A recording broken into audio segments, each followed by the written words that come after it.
pity from other people. I really don't like that. Miracle cures obviously don't get involved. Sensory meltdown is not bad behavior, and that just makes me terrified of the future. I like this one. I'm not someone to pity simply because my child has autism.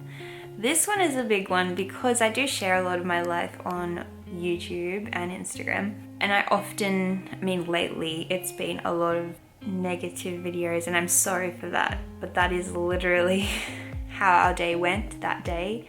So we've been having a few challenges lately, but I did write an Instagram post that I didn't want it to come off as self-pity, or I wanted to come off like my life is horrible.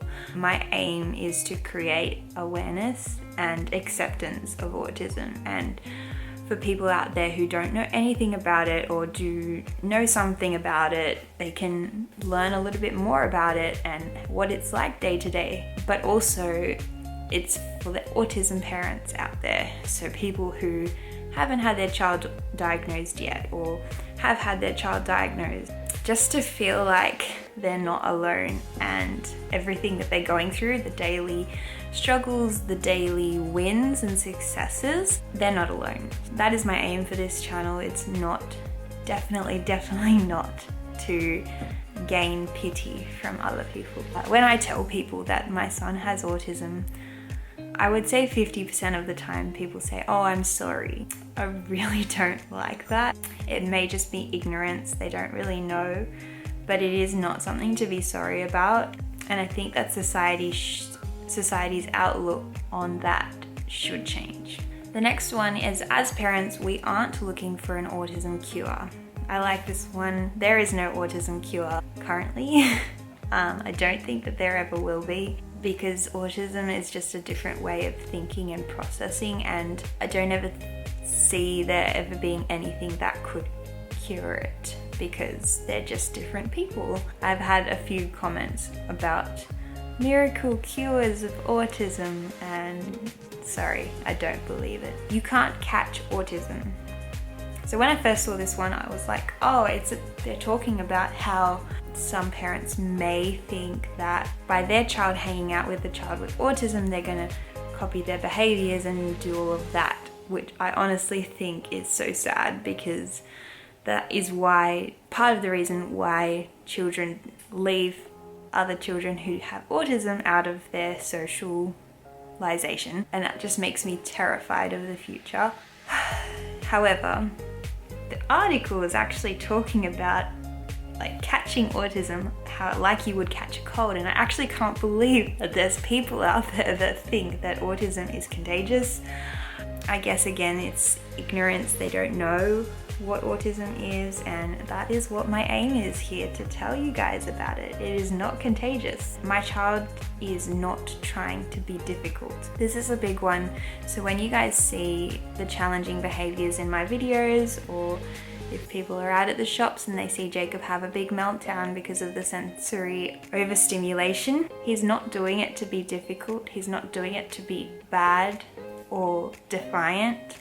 He is literally doing it because like a sensory buildup, and he is overwhelmed and he's trying to get himself out of that situation. Alright guys, I'm sorry, my camera overheated and I had to let it cool down before I continued this video. Sorry, the lighting is horrible. We're just gonna continue. I'm just gonna do a few more. The next one is, when my child is having a meltdown, please stay calm. So there's often times when people freak out when they see that type of behavior, and they themselves feel like they need to discipline or freak out themselves. You literally cannot de-escalate a child if you're escalated yourself. Either leave it up to the parents, but make sure you stay calm. A lot of people ask what you can do if you see someone in public like this. My opinion on this would be that obviously don't get involved, but maybe making sure that the area around them is as peaceful and non-stimulating as possible. If there's loud music going, maybe turning the music off. If you're in a shopping center, maybe asking people to move away. That type of stuff would be incredibly helpful. This one says, no, I don't need to just discipline my child more, 100%. There's no amount of discipline that will help Jacob out of a sensory meltdown. Sensory meltdown is not bad behavior, so you definitely can't discipline it because it's not bad behavior. He isn't giving us a hard time, he's having a hard time himself. So we need to help him instead of disciplining that behavior. We need to hear that we are doing a good job. This is incredibly important. I'm lucky that I am out there on the social media world where I get messages and comments from lovely people who tell me that I'm doing an amazing job. I have an amazing support system. Although they live 2.5 hours away, they still tell me that I'm doing an amazing job. Some people don't have that. They don't have people tell them that they're doing an amazing job. And if you are listening to this video right now and you are an autism parent, you are doing the best you can. You are doing an amazing job. I salute you.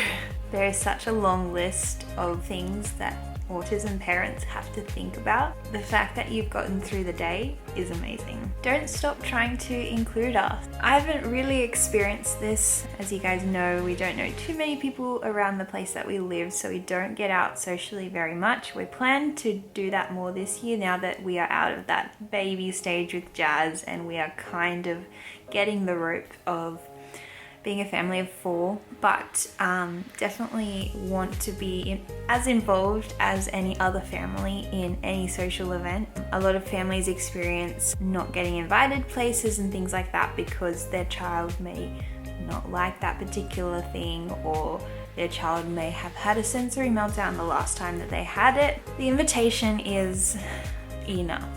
We may decline the invitation, but definitely the invitation is amazing. And also maybe like asking how that event can be accessed by us, like how someone can make their barbecue accessible for Jacob, or how he can be comfortable there. So it's often just as easy as, can he access a room that is away from the rest of the party? That simple. This one is something that I've talked about before. I'll leave the video up here where I spoke about this, but it was, we are incredibly lonely. The parents are with their children all the time, and many autism parents are with their children for a lifetime. It is often the case that joining in community events and social events is challenging, and often parents just don't have the energy to go through that. So they end up just staying home where their child is most comfortable. And like